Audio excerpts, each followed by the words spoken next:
coming up on Global Business. China maxing. The number of inbound tourists continue to rise, encouraged by the country's visa-free policy and tax refunds. Output surges. China's new energy vehicle production grows by 7.9% during the first 7 months of the year, while July's figure marking over 25% growth from a year ago. Gains eroded. The Japanese yen surrenders nearly half of its gains from last month's joint U.S.-Japan intervention as persistent market pressure erodes the currency's recovery. Hello and welcome to this edition of Global Business on CGTN. I'm Lulu. China's inbound tourism has continued to rise this year, fueled by expanded visa-free policy and tax refund perks. In the first half of the year, China recorded nearly 23 million foreign visitors' arrival, up over 20% from a year ago, with visa-free entries accounting for more than 77% of the total. The growing interest in China travel also fueled a boom in China shopping. Customs data from Beijing shows a surge in tourist spending, with the city's 2 international airports processing over 131,000 tax refund applications in the first 7 months of the year, a staggering 516% jump from a year ago. Southwest China's Chongqing is famous for its dramatic mountain landscape and vibrant food culture. And now international travelers are discovering another way to experience the city, that is by taking a motorcycle ride and posing for cinematic video shoots against its iconic urban backdrop. Our reporter Yang Jinghao takes a closer look at the trend.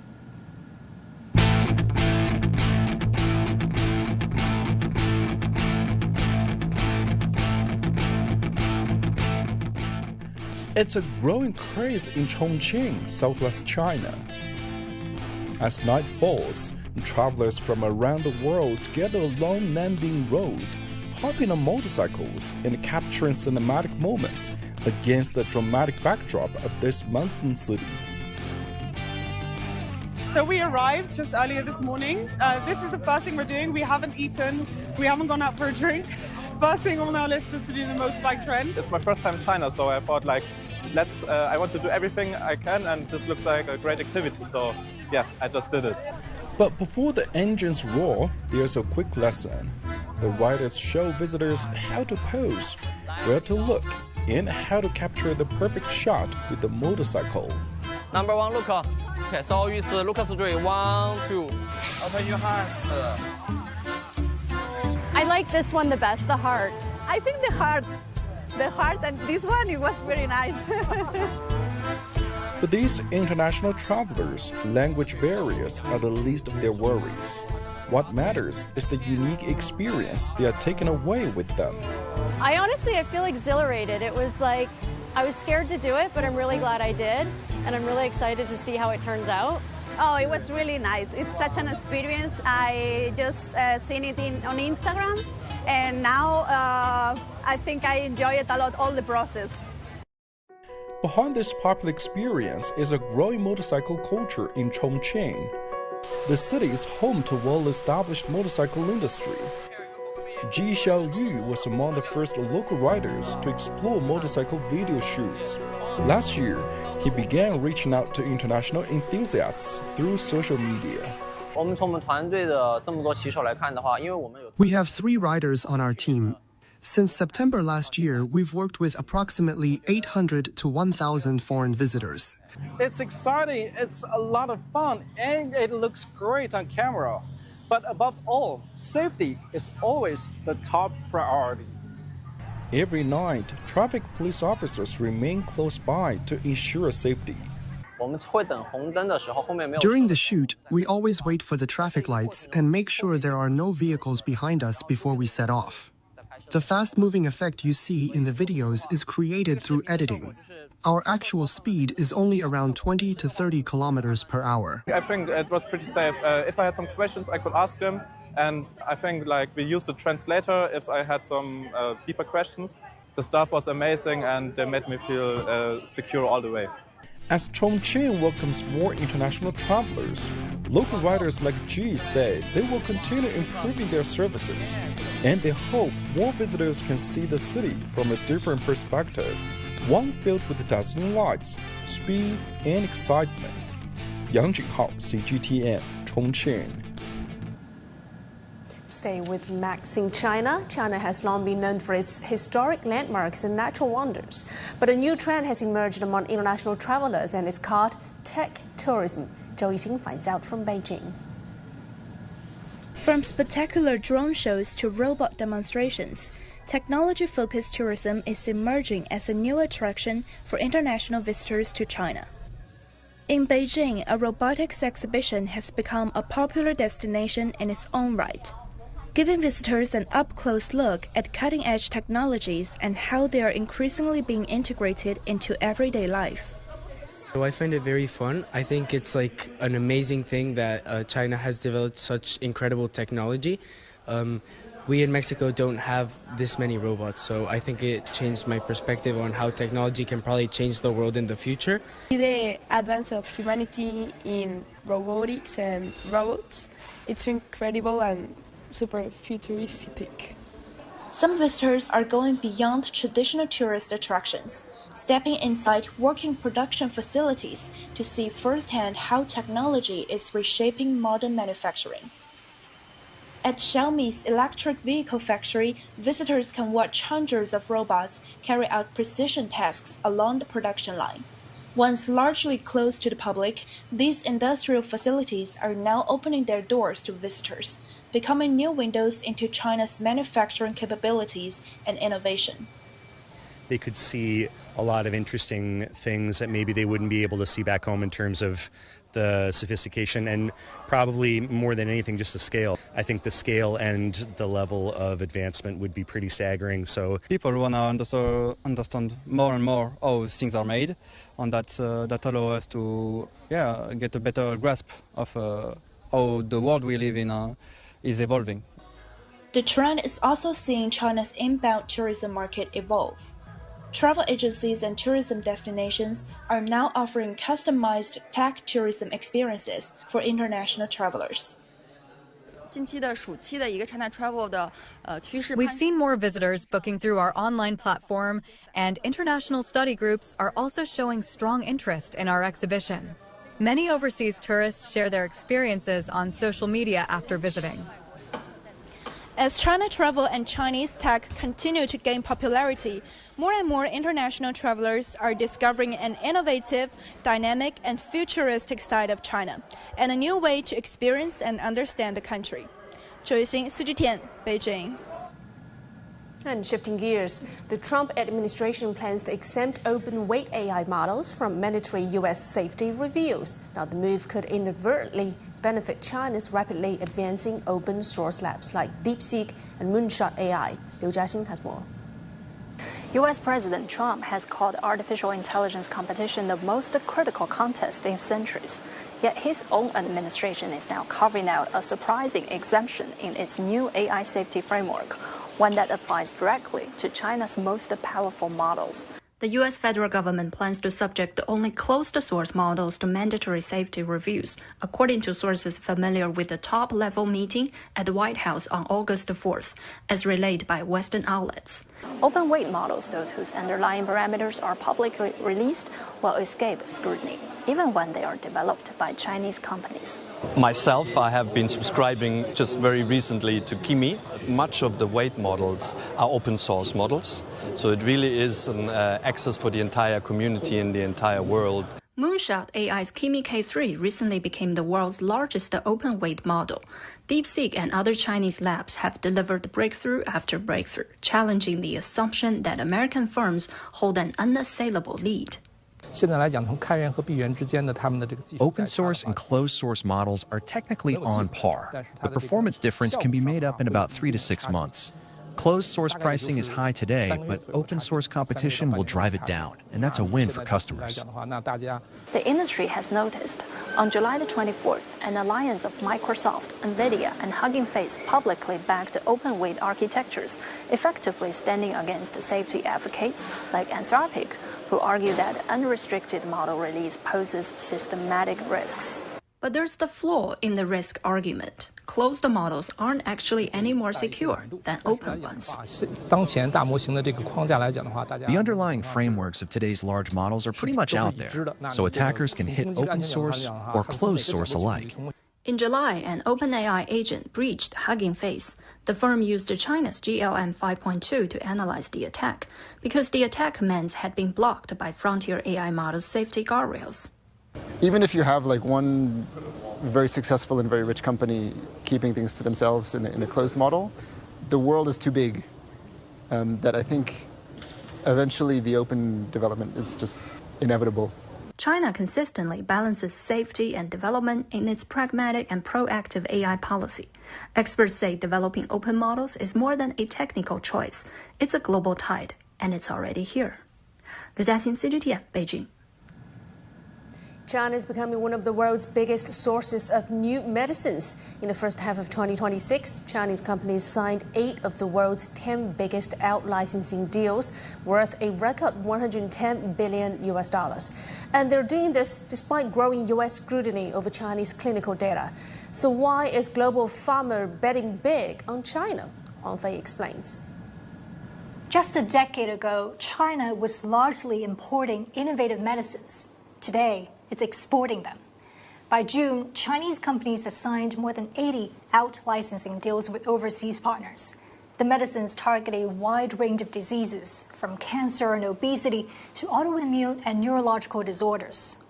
The biggest deal so far is an $18.5 billion licensing agreement between SPC Pharmaceutical and AstraZeneca. So what's driving this surge? China's drug regulatory reform in 2015 was a turning point. It cut the time and cost needed to bring innovative medicines to market. China's research capabilities have also advanced rapidly. We've built one of the world's most complete pharmaceutical R&D ecosystems. New financing channels have also allowed pre-revenue biotech startups to thrive. Reform opened the floodgates. Talent, capital, and innovation turned it into a wave.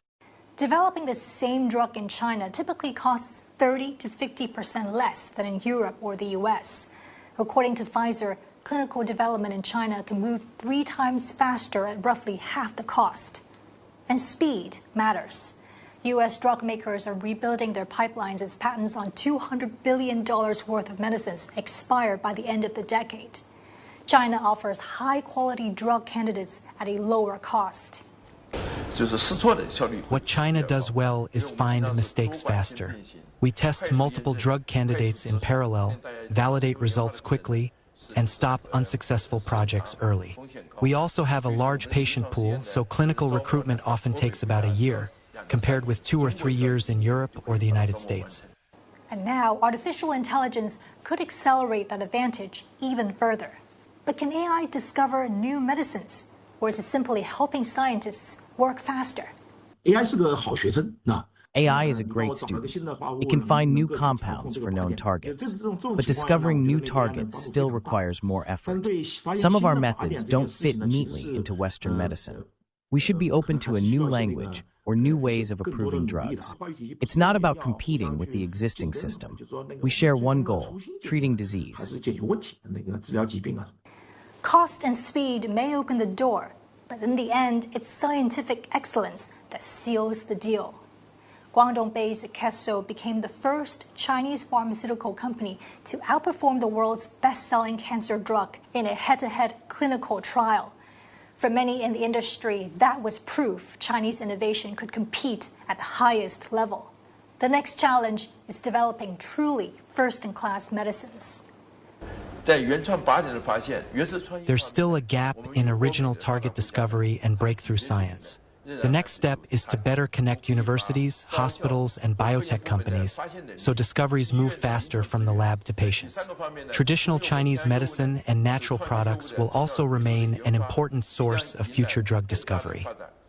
Cross-border licensing deals continue to accelerate, shifting increasingly toward early-stage drug development.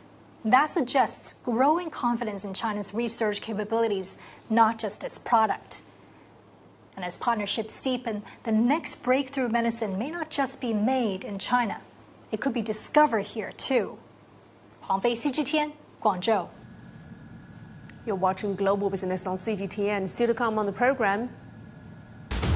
China's new energy vehicle production grows by 7.9% during the first 7 months of the year, with July's figure marking over 25% growth from 1 year ago.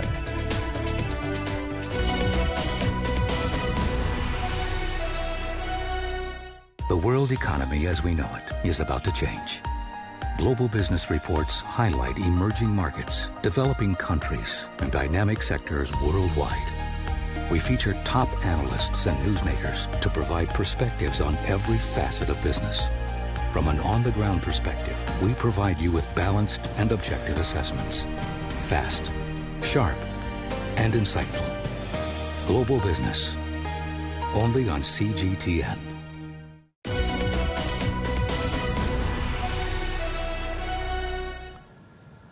And here's a quick check on some other business headlines we're tracking from across Asia. We start with China.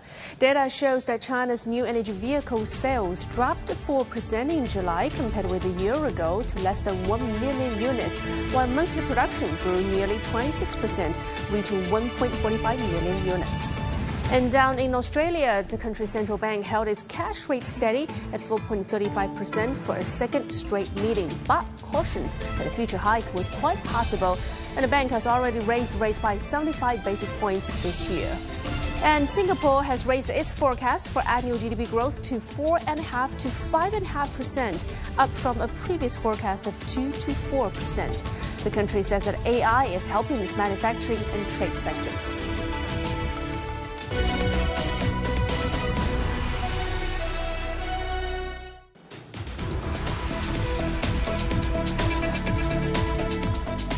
Let's get a check on the Japanese yen. The currency has surrendered nearly half of the gains from last month's joint U.S.-Japan intervention as persistent market pressure erodes the currency's recovery. The yen hovered close to the key 160 per dollar level on Tuesday, well off the post-intervention 3-month peak of 155.2. Now, that operation triggered when the yen slumped to a 40-year low near 164, has since lost much of its bite. And with Japanese markets closed for a holiday today, thinner liquidity raises the risk of another round of official action. And speculators have paired bearish yen bets, though analysts expect that short positions to quickly rebuild. Investors now await U.S. inflation data due this week for clues on the Federal Reserve's next move. And a Japanese economist noted that the root causes weakening the yen had yet to be eliminated, and that forex intervention could hardly shore up the currency over the long run. What is key is that the U.S. Treasury bought yen for euros instead of selling dollars, a highly unusual move likely aimed at helping Japan strengthen the yen without using dollars. The strengthening effect on the yen might only sustain for 2 months if the market notices this move. The Japanese government's intervention is actually further weakening the yen. The country now has huge government debt. As it continues to further its fiscal expansion, the effect of intervention will be weakened after a period of time, and the yen will depreciate again. This will be followed by rising prices, and more interventions will have to be put in place to curb prices. Now let's get more analysis on the yen's value. For that, we bring in Ms. Wang Yaojing, Associate Professor of Economics at Peking University. Ms. Wang, thank you for joining us in the program. So after the joint U.S.-Japan intervention pulled the yen from 146 to 155, half of the rebound has already vanished as the dollar-yen now is near 159 again, rather. So is this intervention merely temporary or ineffective? Thank you for having me. So the intervention change the price seems to be temporary, right? And the rebound is pretty much showing that it probably has not yet changed the fundamental equilibrium, which would point to either the Fed cuts rate or the BOJ raises rates or the U.S. yield fall or the Japanese yield rise. So unless a combination of these fundamentals change, there remains fundamental incentive to sell the yen. And the real test will come if exchange rate approaches 100 to 60 and 100 to 64 again. That will show whether the intervention has really created a credible ceiling or just merely providing temporary relief. And given that the U.S. inflation data are due tomorrow, so the August 12th U.S. CPI release is particularly important. If we have a stronger than expected U.S. inflation reading, that could pretty much rule out the chance of U.S. cutting rates, which would make the intervention test much harder for Japan. Well, as someone say, nobody gets up early if there's nothing to win. So what are Washington's incentives for joining the yen's intervention? Well, first and foremost, the U.S. Treasury market, of course. So Japan is a major holder of U.S. Treasuries, and large-scale Japanese intervention would require selling dollar asset and potentially putting upward pressure on the U.S. Treasury yield. And secondly, there is a broader strategic dimension, which is Washington's participation creates a bargain where the U.S. helps Japan stabilize the yen, and Japan has greater incentives to cooperate with U.S. monetary or trade or even national defense objectives. So we can see in the numbers how this is a pretty good risk-return proposition for the Treasury. So it is estimated that Japan's intervention is roughly about 75 billion, while the U.S. may only have been around 5 to 10 billion. However, intervention can only buy time. It cannot replace the underlying adjustment, which is a narrow U.S.-Japan interest rate differential. And also, market expectations now are that the BOJ might be raising rates in September. However, tightening alone may not be able to shore up the yen. I mean, the Japanese economy is faced with a lot of headwinds, fiscal strength, high oil prices, along with the steep U.S.-Japan rate gap. So are Japan's yen troubles rooted far beyond monetary policy? Yes, absolutely. So a BOJ hike would narrow the U.S.-Japan rate gap, but the deeper issue is global capital flow. So Japan is a major creditor, but the savings increasingly flow into dollar asset, supported by high U.S. yields and the dollar's reserve currency status. And this creates persistent demand for dollars and pressure on the yen. But at the same time, physical expansion and high energy costs adds to Japan's vulnerability, so as you mentioned.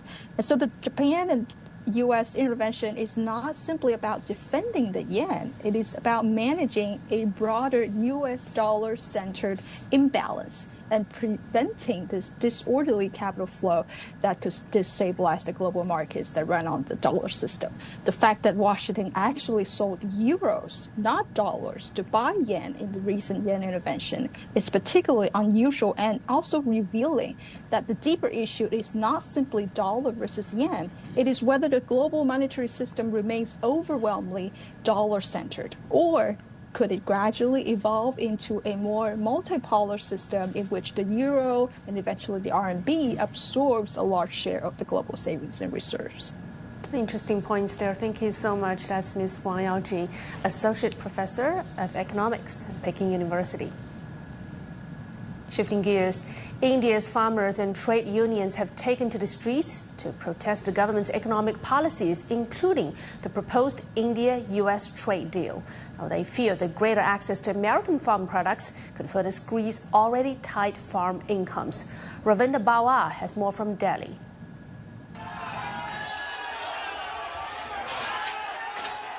For these farmers, the India-US trade negotiations are not just about tariffs and diplomacy.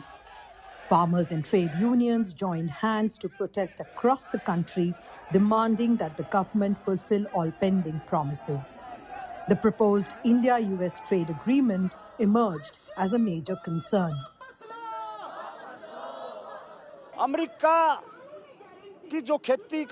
They have already agreed to allow American cotton, soybean, and corn into the Indian market. And there could be more products to come.